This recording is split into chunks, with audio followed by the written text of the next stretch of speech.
Good morning or good afternoon or whatever time you are listening to this short and sweet Campcast. I'm Wolfie and I'm here to talk about the keys to success for developing a successful and effective intervention for your program. You know that as business consultants, your job is really to work with your client to enhance, expand, and sustain the work of your client's organization. And part of that is to identify new business opportunities with them and to find donors that might fund those new business opportunities for them.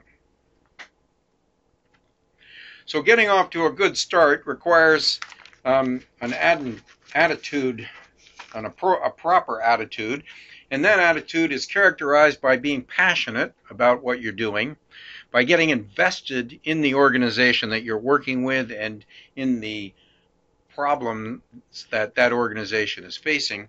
And finally, you will undoubtedly find that you don't have all of the technical information that you need to design an effective program for your client. Often the technical expertise is outside of your wheelhouse, and having and you will need to educate yourself to become an expert in a particular area. So just some of the successful practices of good program design. First of all, you need to read your scope of work carefully. Read every word of it and understand exactly what the client is looking for. And you will want to develop a deep understanding of your client and to build a very strong relationship with your client organization. This will be critical to developing a program for them that they will find useful and be able to shop around to potential donors. And third, another one of your jobs is to identify appropriate potential donors for them. This is something that oftentimes clients have difficulty doing. So if you can find 2 or 3 potential donors that fit the geographic area and the type of program that you're designing, that will be very useful to them. And finally, it's a great idea, even on day 1 or 2, to be able to articulate what you're doing in a 1-minute elevator pitch. You can never underestimate how useful that might be in identifying opportunities for your client. And finally, call and check early and often with your client and with your donor agencies so that you develop good channels of communication and can test and refine your ideas. So what are donors looking for? I love this little cartoon. It is something that relates really to what we were talking about before. But do you have an idea for your project yet? No, I'm waiting for inspiration.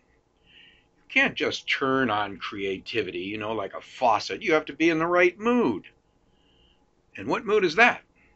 Last minute panic. Well, what most donors are looking for are significance. They want to know that what you're proposing meets their mission and their purpose for being, their service area, their fits with prior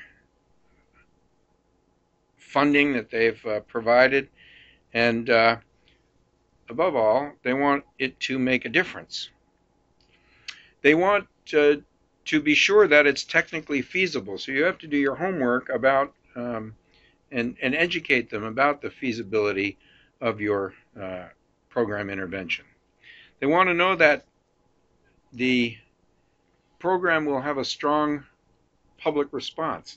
If they're not convinced that the program can generate ownership among the public, then they may be unwilling or reluctant to provide support. Your program needs to be financially feasible, and you need to demonstrate that by providing a sound and reasonable budget. Your program needs to be sustainable, and most organizations will want to be convinced that after their funding has finished, you will be able to continue along with the program. Your program has to have realistic program logic, and so the logic model is a key component of every program design. And finally, you need to be able to measure benefits and results clearly. So talking a little bit about writing for your client and the donor, and that is preparing a program design or a proposal to present your program design to a donor. It's essentially different than academic writing. You are not writing for your professor. You are not writing for me. You are not writing for Kristen, and you are not writing for Monita. You are writing for your client and for the donor that your client is going to approach. So there is a difference between academic writing and proposal writing. Academic writing is really involves the world of ideas. It's a thesis, it's a theme, it's a theory that you're explaining. Whereas proposal writing is really about the world of action. It's about projects. It's about activities within those projects. And it's about the outcomes that these activities in these projects will create. So a more closer look reveals that while academic writing is often researcher-centered, proposal writing is foundation or donor-centered. Academic writing often has a past orientation, whereas proposal writing always has a future orientation. It's something that you're going to do. Academic writing tends to be expository in nature, while proposal writing needs to be persuasive. You are trying to convince your audience that this is the best course of action, the best use of donor money, and likely to provide great benefit to the target population. Academic writing is impersonal, but proposal writing is very personal. Academic writing is usually individualistic. You're usually writing on your own, or maybe sometimes with another person, but mostly on your own. Whereas proposal writing, as you are going to experience in the next 2 weeks, is completely team-oriented. In academics, we value big words and verbosity, but in proposal writing, we value clear language, absence of jargon, and brevity.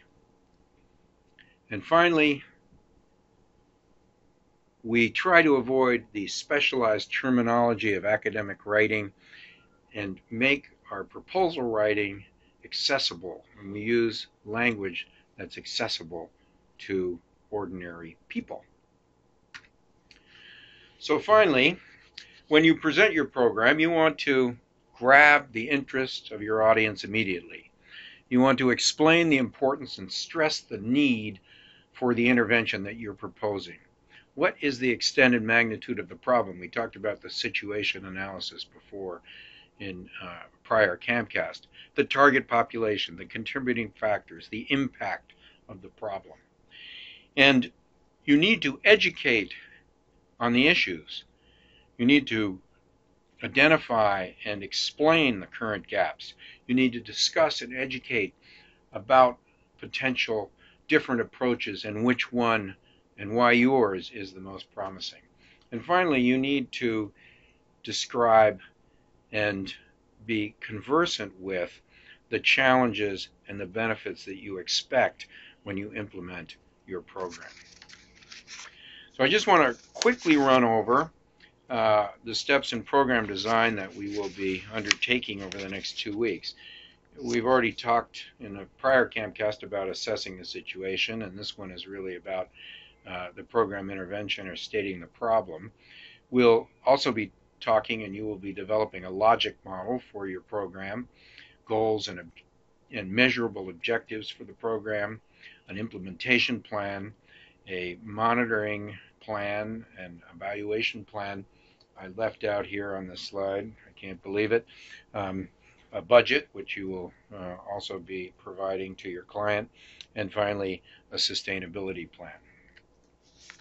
So just to cap up what we've been saying, when you do get around to writing, and I think you will be doing that almost immediately, here are some elephants in the road that you want to avoid. That guy's big and he could do some damage if he walked over you. So avoid jargon and the passive tense. Keep your objectives smart. Eliminate weak links between project inputs, activities, and outcomes. Follow instructions exactly always. Write a strong executive summary, because that's what people read, and if you botch the executive summary, sometimes they just don't have the fortitude to continue reading your very excellent program that you put a lot of effort into developing. Always solicit multiple feedback during the design process, and don't be afraid to revise and revise and revise. I think we've made that point many times already. When you're all done, do not forget to proofread. Nobody wants to have a typo in the title of their program, but I can't tell you how often something like that will happen. And finally, we'll just say it again because it is the most important thing. Revise, revise, and revise. I just finished Steve Jobs' biography, and I think one of his hallmarks and one of the characteristics of his incredible success at Apple and at Pixar was his ability to continue to refine and revise his products. He told a wonderful story about 6 months before the iPhone came out and was scheduled to go into production. Jobs was given the prototype and he held it in his hand. He went home with it and he came back the next morning and he said, "This doesn't feel right." And he called his chief designer in and he asked that he redesign the entire case of the iPhone. They had to get new glass. They had to scrap the initial case so that there was no metal in the front of the case.